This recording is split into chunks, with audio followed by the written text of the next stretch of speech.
میں cosmos studio سے جلدی شاہ نواز اسلام آباد سے آپ کے ساتھ ہوں، اور آج ایک نشست کریں گے۔ موضوع ہمارا دین اسلام ہی ہے، اور ایک آیت ہے وہ بل والدین احسان۔ یہ آج کل کے معاشرے پہ بالکل صادر آتی ہے، کیونکہ والدین ساری زندگی محنت کر کے بیرون ملک سے اپنے بچوں کو پڑھاتے ہیں لکھاتے ہیں، جب پاکستان آتے ہیں نہ وہ بیگم سے وہ پروٹوکول مل سکتا ہے نہ اولاد سے، اس کو بس یہی سمجھ نہیں ہے بیکار پودا ہو گیا گھر کا، اس کو ایک کھڈے لائن لگا۔ گزشتہ رات ایک تقریب میں گیا تو میں نے ایک صاحب کا حال پوچھا، وہ کدھر ہے جی؟ انہوں نے کہا وہ تو 2 سال سے پچھلے مرگ گئے۔ میں نے کہا وہ تو بڑے لینڈ لارڈ تھے سعودی عرب میں رہے 30 سال، انہوں نے تو بڑا پیسہ کمایا ہے۔ تو کہتے جی وہ ان کی بیگم کہتی ہے نا ان کو لے جائے، ان کا بچہ ایک باہر ہے، وہ اچھے خاصے پیسے بیچتا ہے، دوسرا بچہ سرکاری ملازم ہے، تیسرا پڑھتا ہے، بیٹی شادی شدہ ہوگی ہے، لیکن وہ جو عزت کے حقدار ہیں مستحق ہیں، بچے کی بڑی نماز پڑھتے ہیں، نماز پڑھتے ہیں وہ اپنی بخشش کے لیے پڑھتے ہیں، دعا کرتے ہیں اپنی بہتری کے لیے کرتے ہیں، لیکن والد نے ساری زندگی ان پہ خرچ کر دی۔ اب جب اس کی خدمت کا وقت آیا تو اس کو ایک کونے میں گھر میں ڈال دیا، نہ کو اس کو پوچھنے والا فالج ہو گیا ان کو، جی وہ ان کو لے جائے گی کوئی، بھلے کوئی بھی لے جائے ان کو، یہاں تک وہ ان کی بیگم کہہ رہی ہے لوگوں کو کوئی بھی لے جائے۔ وہ بڑا دکھ ہوا سن کے، تو میں نے سوچا کہ اچھا تو بات اس پہ بھی کام ہوا بل والدین احسان۔ اور اسی طرح اللہ پاک نے فرمایا اور تمہارے رب نے حکم فرمایا ہے کہ اس کے سوا کسی کو نہ پوچھو، اور ماں باپ کے ساتھ اچھا سلوک یعنی اچھا برتاؤ کرو، اگر ان میں سے ایک یا دونوں بڑھاپے کو پہنچ جائیں تو ان سے اف تک نہ کرو، گھروں میں کہنا وہ ہوں میں نہیں کروں، وہ بھی اسلام میں کب تک بنا کر دیا گیا ہے، قرآن پاک نے منع کیا، قرآن پاک کا مطلب ہے اللہ نے منع کیا والدین کے ساتھ یہ سلوک روا نہیں رکھا، اور ان کو کسی بات پر بد جھڑکو، اگر وہ بار بار کہتے ہیں پانی دے دو پانی دو، کھانا مانگتے ہیں کھانا دو، کپڑے مانگتے ہیں کپڑے دو، بار بار ضروری عادت ہوتی ہے پوچھنا یہ کون ہے یہ کون گیا ہے، اس پہ بد جھڑکو کہ آپ یہ مت کرو۔ اور یہ بھی آگے فرماتے ہیں اللہ پاک قرآن پاک میں ان کے ساتھ انتہائی تزئین سے پیش آؤ، جہاں تک ممکن ہو، ہر آخری حد تک ان کی تعظیم کو اپنے آپ کو فرض کر دو۔ میں نے جہاں سنا یقین کرے میں اللہ کے دل باغی موت آئے تو جلدی آ جائے، یہ اس بندے کا حال دیکھ کے 30 سال 31 سال باہر سعودی عرب میں مقیم رہا، اور 31 سال بعد جب واپس آیا تو 1.5 سال بعد اس کو فالج ہو گیا۔ کرنے کی بات یہ ہے کہ جب والد کما رہا ہو تو اولاد جو ہے کندھوں میں بٹھاتی ہے، ہیلو والد صاحب یہ بیچ دیں یہ بیچ دیں، جب ان پہ کوئی افطار آتی ہے تو وہ پھر کہتے ہیں کہ ہماری جان چھوٹے۔ اور جو جن صاحب کی طرف میں بات کروں انہوں نے اپنے کندھے پہ اینٹیں لاد کے بھی اپنی اولاد کو پالا، پھر سعودی عرب چلے گئے، ان پہ میرے جال میں نوکری مل گئی، 30 31 سال کرے، اس دوران انہوں نے بیٹا ایک دفعہ یورپ بھیجا، وہاں سے فلاپ ہو گیا، پھر پیسے بھیجے، پھر جناب وہ اور ملک چلا گیا، آج کل وہ کام پہ لگا ہوا ہے۔ لیکن کہنے کی بات یہ ہے کہ اگر ہم اپنے والدین کی قدر نہیں کریں گے تو کل ہم اپنی اولاد سے کس طرح توقع رکھ سکتے ہیں کہ یہ کل ہماری خدمت کرے گی، ہمیں یہ سنبھالے گی یا ہمیں یہ اتنا پروٹوکول دے گی۔ آج نیا دور آ گیا، نئے دور کے نئے چہرے ہیں، نئے لوگ ہیں، وفاداری نہیں ہے، آج کہتے بڑے پڑھ لکھے گئے ہیں، میں کہتا ہوں یہ پڑھ لکھے انہوں نے گھما دیے، یہ اللہ کا عذاب جو ہونا ہے، اسکول بند، مدرسے بند، مسجدیں بند، خانہ کعبہ بند، مسجد نبی بند، یہ انہی کی بدولت ہے، یہ انہی لوگوں کی باتوں کا نتیجہ ہے، انہی لوگوں کے اعمال کا نتیجہ ہے کہ یہ آج ہم اس حالت میں پہنچ گئے کہ مسجد میں اکٹھے جمعہ بھی نہیں پڑھ سکتے۔ یہ ایک مختصر سی بات تھی جو میں نے آپ سے کرنی تھی، اس کے آگے آپ تھوڑا سا ایک واقعہ بھی آپ کو شیئر کرتے ہیں. چند دن پہلے ہمارے دوست ساتھی انہوں نے اپنے کالم میں بھی لکھا تھا. تو اللہ پاک تمام مسلمان کی بہت جو ہے خاتمہ بھی یہ ماننا سب نے. میری آج ینگ جنریشن سے یہ اپیل بھی ہے، اگر آپ کے والدین بیمار ہیں گھروں میں، ان کے لیے بھی کچھ وقت نکالیں. یہ نہیں کریں کہ صبح ایک ڈیوٹی کریں، رات کو بھی دوسری ڈیوٹی کریں. اللہ کا خوف کریں، اللہ کا خوف کریں. اور ان لوگوں کے لیے بھی جنہوں نے اپنی بیگمات کو طلاقیں دے دی ہیں. ایک دو کیس ایسے بھی ہیں میری نظر میں آئے ہیں جنہوں نے اپنی بیگمات کو طلاقیں دے دی. آج ان بچیاں ساتھ ہی لکھ دیں یہ ہم نہیں رکھ سکتی، جیل ہوئی تھی.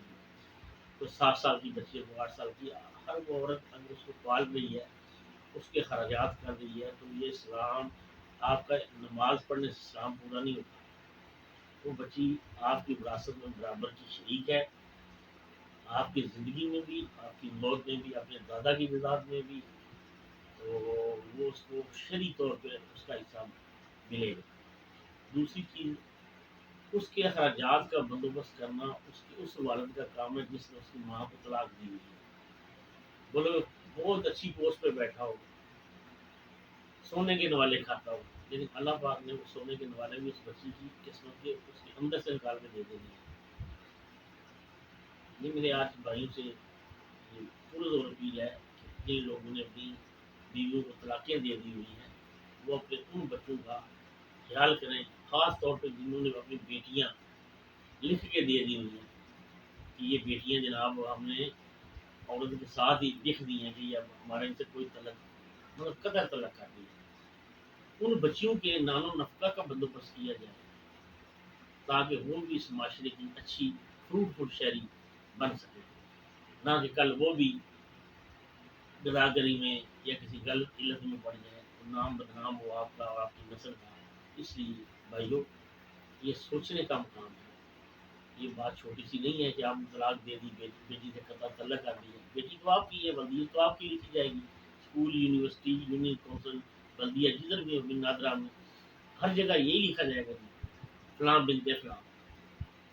اس لیے میری آپ سے درخواست ہے آپ اس مسئلے پہ غور کریں. میرے ساتھ چند لوگوں نے رابطہ کیا جی ہماری بچی کے وہ مہینہ جو اخراجات لگاتے قانونی طور پہ وہ لگوا دیں. تو میں نے ان کو یہی مشورہ دی کہ آپ 1-2 دفعہ رابطہ کر دیں، کہ نہیں تو پھر عدالت چلے جائیں گے. کیونکہ عدالت تو 3 ماہ میں بما پچھلے اخراجات 6-7 سال کی جو بقایا جات ہے وہ بھی لے کے دیں گے، اور وہ بھی دے گی عدالت لے کے. نہ ہوگی تو بندے کو جیل ہو جائے گی، قرب ہو جائے گا اس کا جو جائیداد اس کے نام ہوگی، یا جو تنخواہ لیتا ہوگا سرکار ترکی کر کے وہ بچی کو دینے کی پابند ہے. یہ آئین پاکستان میں لکھا ہے، عالی قوانین میں. جو لوگ قانون سے ریلیٹڈ ہیں وہ اس پہ کسی وکیل سے، کسی سینئر وکیل سے جو فیملی کے قوانین جانتا ہو اس سے پتہ کر سکتے ہیں. عام وکیلوں کو بھی پتہ ہے آج کل تو وہ بھی، کیونکہ یہ اس پر بہت زیادہ امینڈمنٹس ہو گئی ہیں، ترامیم ہو گئی ہیں. تو بھائیو، یہ آج کی بات تھی جو آپ سے کرنی تھی. اب آپ تھوڑی سی ایک ڈاکومنٹری دیکھیں گے، امید ہے آپ کو پسند آئے گی. پسند آئے کمنٹس بھی کریں، لائک بھی کریں، سبسکرائب بھی کریں اور اپریشیٹ بھی کریں. اللہ پاک آپ تمام لوگوں کا حامی و ناصر ہو، مسلم امہ کا حامی و ناصر ہو، اور ہر قدم پہ مسلم امہ کی رہنمائی فرمائے. پاکستان زندہ باد. آپ یہ ڈاکومنٹری دیکھیں. رشک اموات کا ذکر چل ہی نکلا ہے تو آپ کو لاہور کے عبدالغفور نامی ایک شخص کی موت کا قصہ سناتے ہیں کہ جس کے راوی معروف صحافی جاوید چوہدری ہیں. جاوید چوہدری اس واقعے کو بیان کرتے ہوئے لکھتے ہیں کہ ہم سب کو عبدالغفور جیسی موت کی خواہش رکھنی چاہیے. اب سوال یہاں پر پیدا ہوتا ہے کہ عبدالغفور کون تھا؟ دوستو، عبدالغفور لاہور کی ایک مل میں ملازم تھا. وہ بلا کا کام چور، سست اور دھوکے باز شخص تھا. وہ مل کی گندم اور آٹا چوری کر کے بھی بیچ دیتا تھا. مل مالکان نے کئی بار اسے نکالنے کا فیصلہ حوصلہ کیا لیکن کسی نہ کسی وجہ سے وہ رک جاتے تھے۔ عبد الغفور کو زندگی میں کسی نے کبھی نماز پڑھتے دیکھا تھا اور نہ ہی کوئی نیکی کا کام کرتے۔ وہ دبا کر سگریٹ بھی پیتا تھا اور چرس بھی۔ وہ پوری زندگی لوگوں کا مکروز ہی رہا تھا۔ مل مالکان ہر سال اپنے ایک ملازم کو حج پر بھجواتے تھے اور اس ملازم کے نام کے تعین کے لیے قرآن اندازی کروایا کرتے۔ اس سال بھی قرآن اندازی کروائی گئی تو عبد الغفور کا نام نکل آیا۔ مل مالکان نے اسے حج کی پیشکش کی لیکن اس نے انکار کر دیا، چنانچہ اس کی جگہ دوسرے ملازم کو بھجوا دیا گیا۔ اگلے سال پھر اس کا نام نکل آیا۔ عبد الغفور نے اس سال بھی انکار کر دیا۔ مل مالکان نے دوبارہ قرآن اندازی کی، دوسری بار بھی اس کا نام آ گیا۔ پھر اس کے بعد تیسری قرآن اندازی کی گئی تو پھر عبد الغفور کا نام آ گیا۔ تجربے کے طور پر مرتبان میں چوتھی مرتبہ عبد الغفور کا نام ہی نہ ڈالا گیا اور اس کی جگہ خالی پرچی ڈال دی گئی۔ چوتھی مرتبہ پرچی نکالی تو وہ خالی نکلی، گویا اللہ تعالیٰ ہر صورت عبد الغفور کو حج کروانا چاہتا تھا لیکن وہ مان ہی نہیں رہا تھا۔ اس کا کہنا تھا کہ مجھے تو نماز بھی نہیں آتی، میں حج کر کے کیا کروں گا۔ آخر کار مل مالکان نے اس کے ساتھ ایک سودا کیا۔ انہوں نے کہا کہ اگر تم اس برس حج پر چلے جاؤ تو تمہیں پورے سال کی تنخواہیں اضافی دے دی جائیں گی۔ چنانچہ وہ لالچ میں آ گیا۔ اس کے لیے مولوی صاحب کا بندوبست کیا گیا۔ مولوی صاحب نے اسے نماز اور حج کا طریقہ سکھایا، دعائیں اور آیتیں یاد کروائیں اور اسے حج پر روانہ کر دیا گیا۔ عبد الغفور وہاں گیا، حج کیا، طواف الوداع کیا، عشاء کی آخری نماز پڑھی، سجدے میں گیا اور سجدے ہی میں انتقال کر گیا۔ وہ مرنے کے بعد دیر تک سجدے میں پڑا رہا۔ ساتھیوں میں سے کسی نے ہلایا تو معلوم ہوا کہ عبد الغفور تو انتقال کر چکا ہے۔ اب خواتین و حضرات یہاں پر اللہ کے فیصلے دیکھیے۔ اسی رات حرم شریف میں نمازوں کی امامت کروانے والے ایک امام کا انتقال بھی ہو گیا۔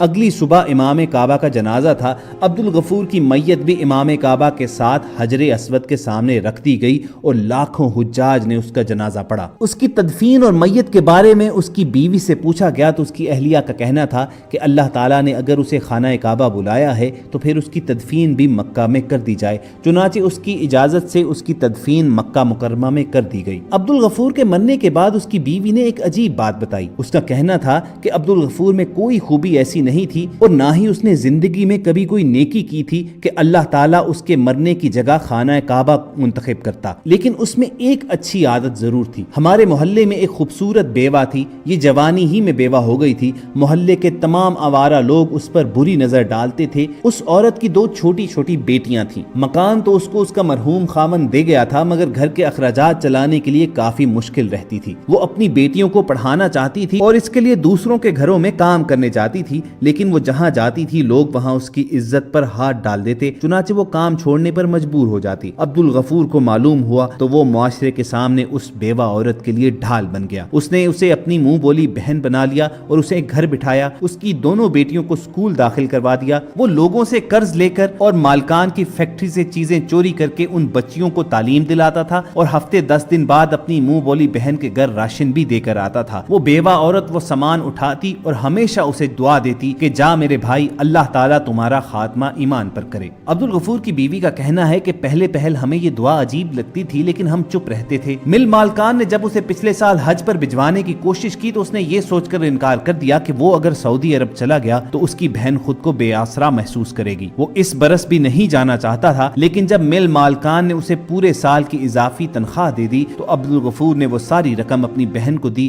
وہ حج پر چلا گیا اور عبد الغفور ایمان کی عظیم حالت ہی میں اللہ تعالیٰ کے پاس چلا گیا۔ خواتین و حضرات، ہم میں سے ہر کوئی اپنے دنیاوی مشاغل میں مصروف رہ کر زندگی گزار ڈالتا ہے، لیکن کوشش کرنی چاہیے کہ ہماری زندگی میں اور ہمارے نامہ اعمال میں کوئی نہ کوئی ایک نیکی ایسی ضرور موجود ہو، اور ہر دم اللہ تعالیٰ سے دعا کرنی چاہیے کہ ہمارا خاتمہ بالایمان ہو۔ انہی دعائیہ فکرات پر وائس ڈیلی کی آج کی ویڈیو کا اختتام بھی کریں گے۔ اگر آپ کو یہ ویڈیو اچھی لگی ہو تو اظہار پسندیدگی کا ثبوت یہ ہو سکتا ہے کہ آپ اس ویڈیو کو لائک کر کے فیس بک اور واٹس ایپ کے ذریعے زیادہ سے زیادہ لوگوں کے ساتھ شیئر کریں۔